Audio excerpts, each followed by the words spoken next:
के जब बलि के यहां गए तो 3 पग जमीन का वरदान मांगा, और 3 पग जमीन का वरदान देते ही भगवान विराट हो गए। 2 पग से तीनों लोक नाप लिए ठाकुर जी ने। तीसरा पग देने के लिए बलि के पास कुछ नहीं बचा, तो बलि ने अपना सिर आगे किया कि तीसरा पग यहां रखो। तो ठाकुर जी इतने प्रसन्न हो गए बलि से, बोले वरदान मांगो, क्या चाहिए? तो बलि ने माना, जो मांगूंगा सो दोगे? बोले हाँ देंगे।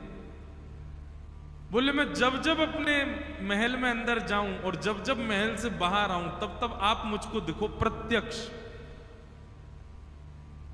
भगवान बोले इनडायरेक्ट वे में बोल रहे हो, सीधे सीधे बोल दो कि द्वारपाल बन जाओ मेरे। अब तुम महल में कब जाओगे कब आओगे मुझे क्या पता, द्वारपाल कोई द्वारपाल खड़ा रहे उसी को पता रहता कब आ रहे हो जा रहे हो। बलि बोला यही समझ लीजिए। तो भगवान द्वारपाल बन गए बलि के। अब जब बलि के द्वारपाल ठाकुर जी बने, लक्ष्मी जी को बहुत विरह हो गया। ठाकुर जी आ ही नहीं रहे, बलि के यहां पर द्वारपाल बन के खड़े हैं। लक्ष्मी जी ने आकर के भगवान से कहा चलो। बोले मैं नहीं जा सकता, अहम भक्त पराधीन। स्पष्ट शब्द है भागवत में, ठाकुर जी कह रहे हैं पूरा विश्व मेरे पर अधीन है, पर मैं अपने भक्त के अधीन हूं, मैं कुछ नहीं कर सकता यदि भक्त को मैंने वचन दे दिया तो। लक्ष्मी जी बोली आप वैकुंठ नहीं चलोगे? बोले नहीं चलेंगे, जब तक बलि नहीं कहेगा तब तक नहीं जा सकते। तब लक्ष्मी जी ने योजना बनाई और एक दीन सी कन्या बन करके लक्ष्मी जी भीतर गए। राजा बलि के पास पहुंची तो बलि ने कहा आइए क्या सेवा करूं? तब लक्ष्मी जी बोली कि मेरे कोई भाई नहीं है और मैंने जब से आपको देखा है तब से आपको ही अपना भाई स्वरूप माना है। बलि बड़ा प्रसन्न हुआ, बोले आप भाई मानती हैं तो बहुत अच्छी बात है। लक्ष्मी जी बोली लेकिन ये संबंध हमेशा के लिए हो जाए, इसके लिए कुछ क्रिया होनी चाहिए। तो बोले क्या? बोले मेरी रक्षा की जिम्मेवारी आप लो, आपकी रक्षा की जिम्मेवारी मैं लूं, दोनों बहन भाई की रक्षा की जिम्मेवारी बहन भाई ले में, तब मानेंगे कि संबंध हमारा सुदृढ़ होगा। बलि ने कहा बहुत अच्छी बात है, कैसे करेंगे? बोले तो एक काम करते हैं, हम एक सूत्र आपके हाथ में बांध देते हैं, जैसे आजकल मॉडर्न वे में उसको फ्रेंडशिप बैंड कह देते हैं, या फिर अपने प्रेम का द्योतक हम कुछ ना कुछ भी दे देते हैं। एंगेजमेंट पे अंगूठी पहना देते हैं, किसी से प्रेम हो उसको गले में हार पहना देते हैं। ऐसे ही अपने प्रेम के लिए हम कुछ भी अर्पित करते हैं। लक्ष्मी जी ने कहा कि मैं एक सूत्र पहना दूं आपको, ताकि जब जब उस सूत्र को देखो तो मेरी याद आए कि हाँ मेरी बहन है, मुझे उसकी रक्षा करनी है। और उसके बदले आप उपहार मुझको दे देना, उस उपहार को जब मैं देखूंगी तो मुझे भी स्मरण आएगा मेरे भाई हैं, मुझे उनकी रक्षा का भाव रखना है। बलि बोले ये बहुत अच्छी बात है, लाओ सूत्र बांधो। तब लक्ष्मी जी ने उनको सूत्र बांधा और सूत्र बांध करके दोनों हाथ आगे किया, भैया हमको उपहार दो। बलि ने कहा क्या चाहिए उपहार में? बोले तुम्हारा द्वारपाल जो है इससे हमारा ब्याह करा दो। बलि बोले अरे वो द्वारपाल नहीं है, जगत पिता परमात्मा परब्रह्म नारायण साक्षात परमेश्वर हैं, वो तो मेरी भक्ति से रीछ के द्वार पर खड़े हैं, वो द्वारपाल थोड़ी। बाहर से ठाकुर जी झांक के देख रहे हैं अंदर क्या चल रहा है, मुझे आज बरी करके ले जाएगी कि नहीं। बेचारे ठाकुर जी वहीं खड़े हैं बलि के यहां।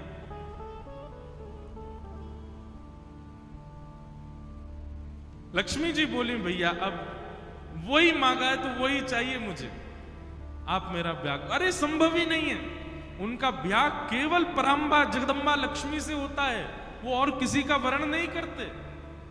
ये कहते ही वो कन्या लक्ष्मी के रूप में प्रकट हो गई। बोले मैं लक्ष्मी हूं, आपने लक्ष्मी के हाथों से सूत्र धारण करवाया है, मैं आपकी सदा के लिए बहन हो गई हूं, अब कृपा करके मेरे प्राणनाथ को मुझे वापस करके और भेज दो। तब बलि ने कहा ऐसे नहीं दूंगा, अब विवाह मांगा है तो फिर मेरे ही भवन में आपका विवाह होगा, मेरे सामने। मैं दुनिया तो कन्यादान करती है, मैं पुरुष दान करके दूंगा, तब ले जाना। ऐसा भाव बताते विनोद में। तो फिर ठाकुर जी का विवाह हुआ और जिस प्रकार कन्यादान होता है ऐसे ठाकुर जी का दान किया बलि ने, लक्ष्मी जी को ले जाओ। तब से ये प्रथा है कि श्रावणी के दिन ये हम लोग रक्षा सूत्र अपनी बहन से बंधवाते हैं और उसी को रक्षाबंधन का उस दिन भैया वो साक्षात लक्ष्मी है, उनको प्रणाम करो, उनको वंदन, सब भाई लोग ध्यान से सुनो, उनको प्रणाम करो, वंदन करो, चरण छुओ, छोटी बड़ी जो भी है। और सुनिए, पैर एक हाथ से नहीं छूने चाहिए, दोनों हाथ से छुओ और हो सके तो सर रख के प्रणाम करो,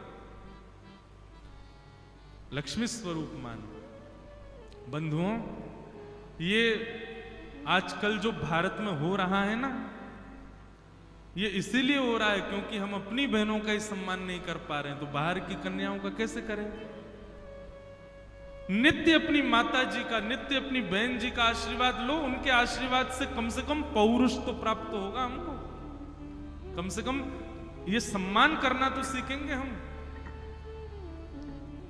इसलिए भैया ये रक्षा सूत्र, रक्षाबंधन का त्योहार खूब प्रेम से आप लोग मनाइएगा। और जो जो माताएं बहनें यहाँ पे कर सकें, जाते जाते जिसको भी भाव लगे एक एक सूत्र पंडरीनाथ भगवान के चरणों में भी दे जाना। इनसे बढ़िया भैया कौन होगा? बहुत बढ़िया भैया है।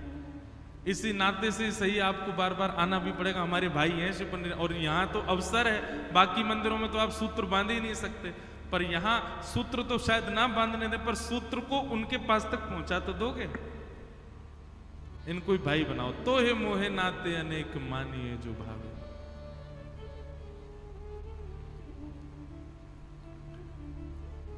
भगवान का विवाह रुक्मणी जी के साथ हुआ।